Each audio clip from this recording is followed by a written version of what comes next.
My name's Judith Payne and I am a volunteer at the Bishop's Castle Heritage Resource Centre. Back in 2007, when the celebrations all over, the commemorations all over the country for the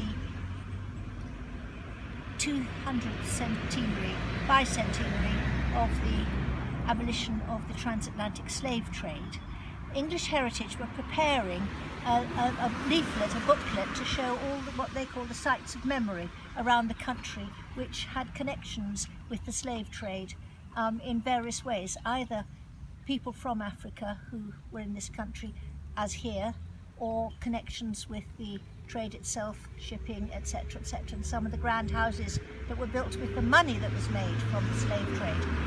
However, my daughter-in-law worked for English Heritage and she was here one day and I said, well, there's a grave of an African in the churchyard at Bishop's Castle, and she said, is there?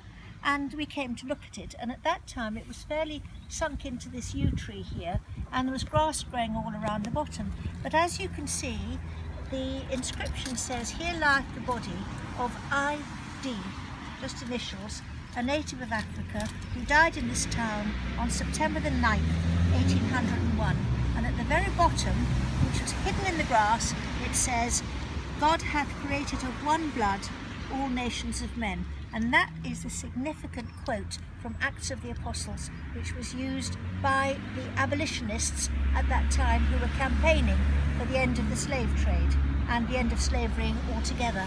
And she said this is very important and sent her colleagues down from English Heritage who listed it as a grade 1 monument, grade 2 monument, straight away, and it now appears in their booklet, and also in a trail that's produced by the Black History people in Birmingham, who also have a trail around the West Midlands of the same kind of site, so that people do come here and visit and sometimes bring flowers and sometimes sing hymns around this gravestone, which because it is very significant and it is also very historically important.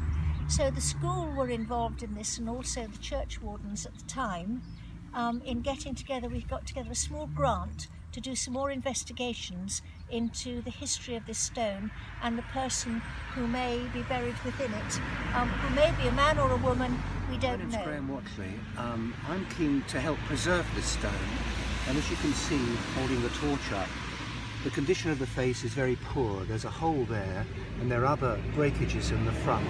There's a very nice carved top on it, which is also at risk, and we feel that it's necessary to preserve it and stop the weather actually getting moisture inside it and breaking the top surface away from the substrate. So we temporarily created this cover that goes over the top, lets people see it while restoration is planned and hopefully undertaken.